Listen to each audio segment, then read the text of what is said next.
Hey guys, so I'm just going to read uh, this policy statement. I'll probably pause at certain points, and you can pause your video if you need to. So I'm just going to go ahead and get started. Oh, also, notice that they start off with an abstract. So we're used to starting off with introduction, but notice how they start off with an abstract. Okay.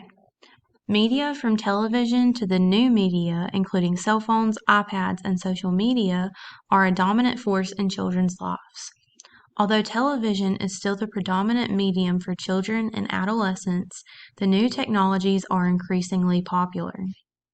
The American Academy of Pediatrics continues to be concerned by evidence about the potential harmful effects of media messages and images. However, important positive and pro-social effects of media use should also be recognized. Pediatricians are encouraged to take a media history and ask 2 media questions at every well-child visit. How much recreational screen time does your child or teenager consume daily? Is there a television set or internet-connected device in the child's bedroom? Parents are encouraged to establish a family home use plan for all media. Media influences on children and teenagers should be recognized by schools, policymakers, product advertisers, and entertainment producers. Okay, so here's the introduction. Media from traditional television to the new media, including cell phones, iPads, and social media, are a dominant force in children's lives. Although media are not the leading cause of any major health problem in the United States, the evidence is now clear that they can and do contribute substantially to many different risks and health problems that children and teenagers learn from and may be negatively influenced by the media. However, media literacy and pro-social uses of media may enhance knowledge, connectedness, and health. The overwhelming penetration of media into children's and teenagers' lives necessitates a renewed commitment to changing the way pediatricians, parents, teachers, and society address the use of media to mitigate potential health risks and foster appropriate media use. According to a recent study, the average 8 to 10-year-old spends nearly 8 hours a day with a variety of different media, and older children and teenagers spend more than 11 hours per day. Presence of a television set in a child's bedroom increases these figures even more, and 71% of children and teenagers report having a TV in their bedroom. Young people now spend more time with media than they do in school. It is the leading activity for children and teenagers other than sleeping. In addition to time spent with media, what has changed dramatically is media landscape. TV remains the predominant medium, but nearly 1/3 of TV programming is viewed on alternative platforms, so computers, iPads, or cell phones. Nearly all children and teenagers have internet access, 84%, often high speed, and 1/3 have access in their own bedroom. Computer time accounts for up to 1.5 hours per day. Half of this is spent in social networking, playing games, or viewing videos. New technology has arrived in a big way. Some 75% of 12 to 17-year-olds now own cell phones, up from 45% in 2004. Nearly all teenagers, 88%, use text messaging. Teenagers actually talk less on their phones than any other age group except for senior citizens, but in the first 3 months of 2011, teenagers 13 through 17 years of age sent an average of 3,364 texts per month. Half of teenagers send 50 or more text messages per day, and 1/3 send more than 100 per day. Teenagers access social media sites from cell phones, and as reviewed in recent clinical report from the American Academy of Pediatrics, social media, mainly Facebook, offers opportunities and potential risks to young wired users. They are also avid multitaskers, often using several technologies simultaneously, but multitasking teenagers are inefficient. For example, using a mobile phone while driving may result in both poor communication and dangerous driving. Despite all of this media time and new technology, many parents seem to have few rules about the use of media by their children and adolescents. In a recent study, 2/3 of children and teenagers report that their parents have no rules about time spent with media. Many young children see PG-13 and R-rated movies, either online, on TV, or in movie theaters, that contain problematic content and are clearly inappropriate for them. Few parents have rules about cell phone use for their children or adolescents. More than 60% of teenagers send and or receive text messages after lights out, and they report increased levels of tiredness, including at school. One study found that 20% of adolescents either sent or received a sexually explicit image by cell phone or internet. For nearly 3 decades, the AAP has expressed concern about the amount of time that children and teenagers spend with media and about some of the content they view. In a series of policy statements, the AAP has delineated its concerns about media violence, sex in the media, substance use, music and music videos, obesity in the media, and infant media use.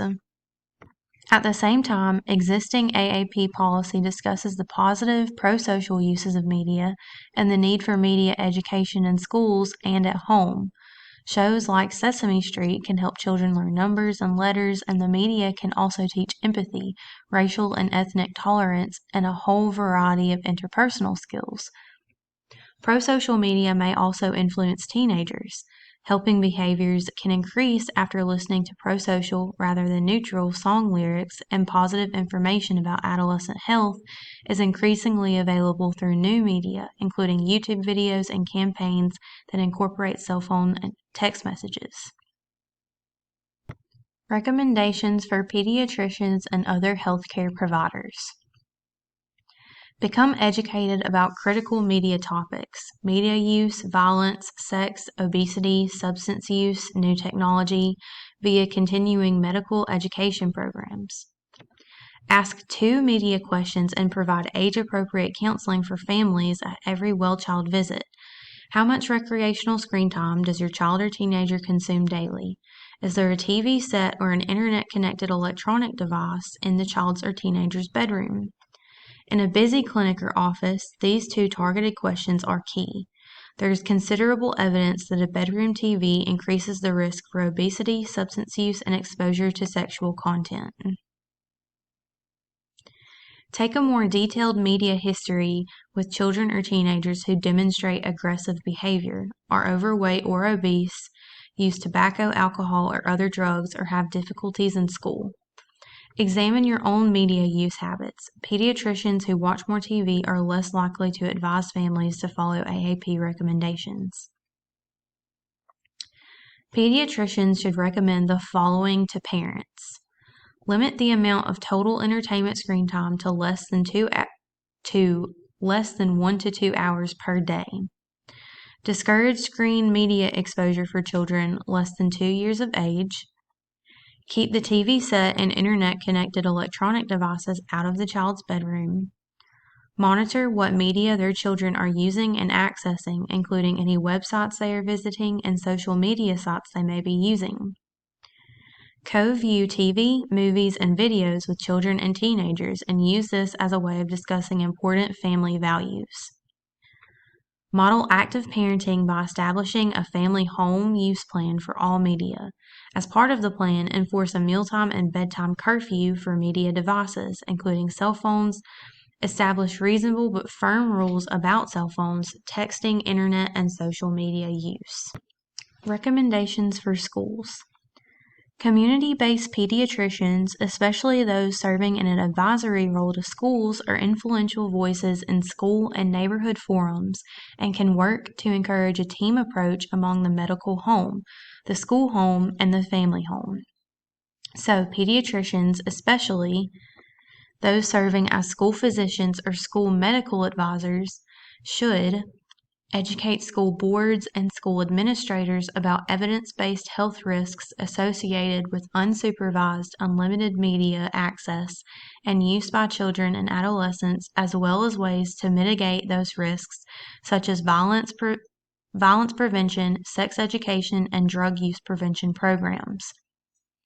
Encourage the continuation and expansion of media education programs or initiate implementation of media education programs in settings where they are currently lacking. Encourage innovative use of technology where it is not already being used, such as online education programs for children with extended but medically justified school absences. Work collaboratively with parent-teacher associations to encourage parental guidance in limiting or monitoring age-appropriate screen times. In addition, schools that do use new technology like iPads need to have strict rules about what students can access.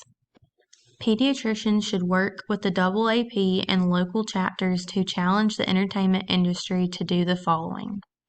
Establish an ongoing dialogue with health organizations like the AAP, the American Medical Association, the American Psychological Association, and the American Public Health Association to maximize pro-social content in media and minimize harmful effects, portrayals of smoking, violence, etc.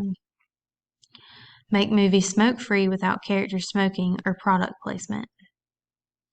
Pediatricians should work with the AAP and local chapters to challenge manufacturers of products with public health implications, tobacco, alcohol, food, to do the following. Make socially responsible decisions on marketing products to use. Betterment of their health is the ultimate goal. Pediatricians should work with the AAP and local chapters to challenge the federal government to do the following.